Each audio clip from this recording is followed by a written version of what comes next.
جی عزیز دوستو، السلام علیکم۔ آج ہم علامہ محمد اقبال کی ایک طویل اور مشہور نظم شمع اور شاعر کے فن اور فکر کے حوالے سے کچھ بات چیت آپ کے سامنے رکھیں گے۔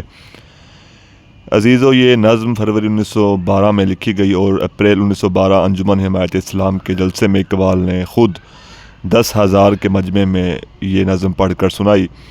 مولانا ظفر علی خان نے اپنے پریس سے 10,000 کی تعداد میں چھپوایا اور فی کاپی قیمت 8 آنے مقرر کی، مگر کہا جاتا ہے کہ یہ نظم 5 روپے فی کاپی پر فروخت ہوئی۔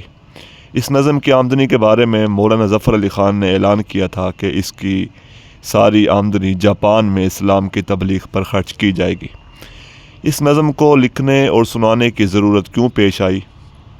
اقبال نے اس بارے میں خود نظم سنانے سے قبل تقریر میں فرمایا، جو نظم پچھلے سال لکھی تھی وہ شکوہ تھا اور اس میں خدا سے شکایت تھی، اور بعض لوگوں نے اسے برا خیال کیا اور یہ سمجھا کہ یہ بہت بڑی جسارت ہے۔ میری آج کی نظم ایسی جامع ہے جس میں مشکلات کی تصویر اور اس کے حل کا نسخہ درج ہوگا۔ یعنی ہم کہہ سکتے ہیں کہ اقبال نے اپنی نظم میں مسلمانوں کی جس ذبح حالی اور ابتر حالت کا منظر پیش کیا تھا، تو اپنی اس نظم شمع اور شاعر میں اس ذبح حالی اور ابتر حالت کا حل اور علاج بھی اس نظم میں انہوں نے بیان کیا ہے۔ یہ نظم کل 11 بندوں پر مشتمل ہے اور اس کی حیت ترکیب بند ہے۔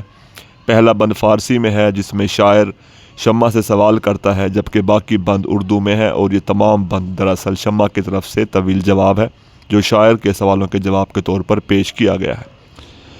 پہلے بند میں شاعر شمع سے دریافت کرتا ہے کہ تو ساری رات جلتی ہے، تیرے ارد گرد پروانے طواف کرتے ہیں اور وہ جل کر خاکستر ہو جاتے ہیں، مگر وہ تیرے ارد گرد پھر بھی آتے رہتے ہیں۔ آخر تیرے اندر اتنا سوز اور درد کہاں سے آیا ہے؟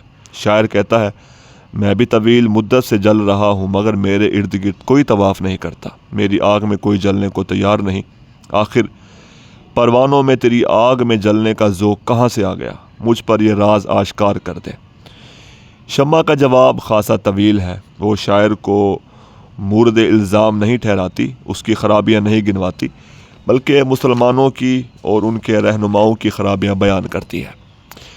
وہ مسلمانوں کے زوال اور عالمی تنزلی کی وجوہات کا تفصیلی ذکر کرتی ہے۔ وہ مسلمانوں کی تباہی اور بربادی کا مایوس کن نقشہ تو کھینچتی ہے، اور اس نقشے میں ہمیں نظر آتا ہے کہ جو اس وقت کے عالمی منظرنامے میں موجود تھا۔ اس عالمی منظرنامے میں ہمیں مسلم ممالک پر غیر ملکی طاقتوں کا قبضہ، ترکی اور ایران کی تباہی، 1857 کی جنگ آزادی میں مسلمانوں کی ناکامی، مسلمانوں کے انفرادی اور اجتماعی کردار میں ناکامی، ان کی بے عملی، کم ہمتی، تن آسانی، دینی جذبے سے اور اچھی مخلص قیادت سے محرومی، مغرب کی اندھی تقلید، فرقہ پرستی کا ذکر ہمیں ملتا ہے۔ یہ وہ سارے عوامل ہیں جن کے باعث آج کا مسلمان ذبح حالی کا شکار ہے۔ مثلاً کچھ اشعار شمع اور شاعر نظم سے آپ سماعت کیجئے۔ شمع محفل ہو کے تو جب سوز سے خالی رہا، تیرے پروانے بھی اس لذت سے بیگانے رہے۔ یعنی مسلمان رہنماؤں اور لیڈروں میں قوم کا درد نہیں ہے۔ ایک اور شعر میں کہتے ہیں، رشتہ الفت میں جب ان کو پرو سکتا تھا تو، پھر پریشاں کیوں تیری تسبیح کے دانے رہے۔ یعنی شمع کہتی ہے کہ مسلمانوں میں باہم محبت اور الفت نہیں رہی، اتحاد نہیں رہا، اسی لیے وہ بکھر گئے ہیں۔ جن کے ہنگاموں سے تھے آباد ویرانے کبھی، شہر ان کے مٹ گئے، آبادیاں بن ہو گئیں۔ سطوت توحید قائم جن نمازوں سے ہوئی، وہ نمازیں ہند میں نظر برہمن ہو گئیں۔ یعنی جن مسلمانوں کی فتوحات سے بیابان میں آبادیاں تھیں، چہل پہل اور رونق تھی، وہ آبادیاں آج جنگل بن گئی ہیں۔ مسلمان وہ عبادات بھول گئے ہیں جن سے توحید کی شان و شوکت قائم تھی، مگر آج مسلمانوں کو تو اپنی ذبح حالی پر افسوس تک نہیں ہے، وہ تو یہ بھی نہیں جانتے کہ وہ کیا چیز گنوا چکے ہیں۔ وائے ناکامی متاع کارواں جاتا رہا، کارواں کے دل سے احساس زیاں جاتا رہا۔ اقبال نے اگرچہ قوم کی حالت زار کا ماتم کیا ہے، لیکن وہ آنسو بہانے نہ آئے تھے، وہ تو قوم کو حیات نو کا پیغام دینے آئے تھے۔ انہوں نے مسلمانوں کی تباہی کا نقشہ ضرور کھینچا، مگر مایوسی اور نا امیدی نہیں دکھائی۔ وہ کہتے ہیں اگر غم کی طویل شام طاری ہے مگر اس میں بھی ہمیں امید کی کرن ضرور نظر آتی ہے۔ شام غم لیکن خبر دیتی ہے صبح عید کی، ظلمت شب میں نظر آتی ہے کرن امید کی۔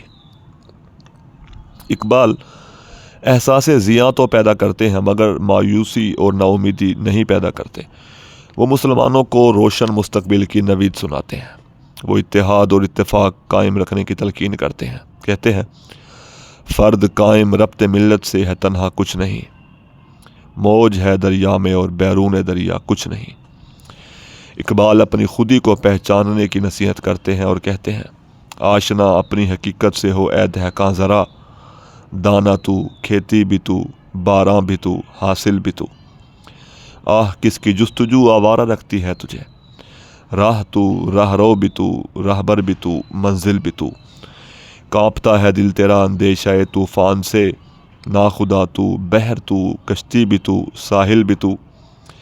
بے خبر تو جوہر آئینہ ایام ہے، تو زمانے میں خدا کا آخری پیغام ہے۔ تو اقبال شمع کی زبان سے کہلواتے ہیں کہ اگرچہ مسلمان اپنی حیثیت اور مقام آج کھو چکے ہیں، لیکن اگر وہ اپنی حیثیت، مقام و مرتبہ پہچان لیں اور وہ یہ جان لیں کہ وہ آخری امت ہیں، پسندیدہ امت ہیں، تو یہ تمام جو مسائل اور مشکلات ہیں یہ دور ہو جائیں گی۔ آج کا مسلمان ڈرتا ہے، اس کا دل مشکلات اور مصائب سے کانپتا ہے۔ اگر مسلمان خود کو پہچان لے تو دوبارہ عروج پا سکتے ہیں۔ اگر احساس ضیاء پیدا ہو جائے اور ایک باعمل مؤثر قیادت مل جائے تو مسلمانوں کی عظمت رفتہ بحال ہو سکتی ہے۔ شب گریزاں ہوگی آخر جلوہ خورشید سے، یہ چمن معمور ہوگا نغمہ توحید سے۔ یہ نظم مکالماتی اور تمثیلی نظم ہے اور نظم مکالمہ شاعر اور شمع کے مابین ہے، مگر پوری نظم میں ہمیں شاعر کا لفظ کہیں پہ استعمال ہوتا ہوا نظر نہیں آتا، شمع بطور علامت استعمال ہوئی ہے۔ ندا فاطمہ اپنے تحقیقی مقالے بانگ درا کے طویل نظموں کا نحویاتی مطالعہ میں لکھتی ہیں۔ مذکورہ نظم علامتی اور رمزیہ انداز میں لکھی گئی ہے۔ شمع سوز دل کی علامت ہے جبکہ شاعر کا لفظ پوری نظم میں استعمال نہیں ہوا۔ نظم کا عنوان علامت ہے ملت اسلامیہ کی، جبکہ ساقی، دہقان، پھول، موج سے مراد مسلمان ہے، کیس علامت ہے مسلمان رہنماؤں کی۔ ڈاکٹر رفیع الدین ہاشمی اپنی کتاب اقبال کی طویل نظمیں اس میں لکھتے ہیں شمع اور شاعر میں اقبال نے غزل کی پرانی علامتیں اور الفاظ ساقی، مینا، شمع، پروانہ، تجلی، اشک، گل، راہبر، منزل، بسمل، صحرا وغیرہ ہی استعمال کیے ہیں، مگر ان کے معنی و مفاہیم کو وسعت بخشی اور نیا مفہوم عطا کیا۔ دوستو یہ نظم تغزل سے بھرپور ہے اور انفرادیت اس نظم کی یہ ہے کہ اس نظم کو پڑھ کر ہمیں بعض مرتبہ غزل کا سا گمان ہوتا ہے اور یہ انفرادیت اقبال کے حصے میں آئی ہے۔ مثلا ایک شعر میں کہتے ہیں تھا جنہیں ذوق تماشا وہ تو رخصت ہو گئے، لیکن اب تو وعدہ دیدار عام آیا تو کیا۔ ندا فاطمہ اپنے تحقیقی مقالے بانگ درا کے طویل نظموں کا نحویاتی مطالعہ میں لکھتی ہیں۔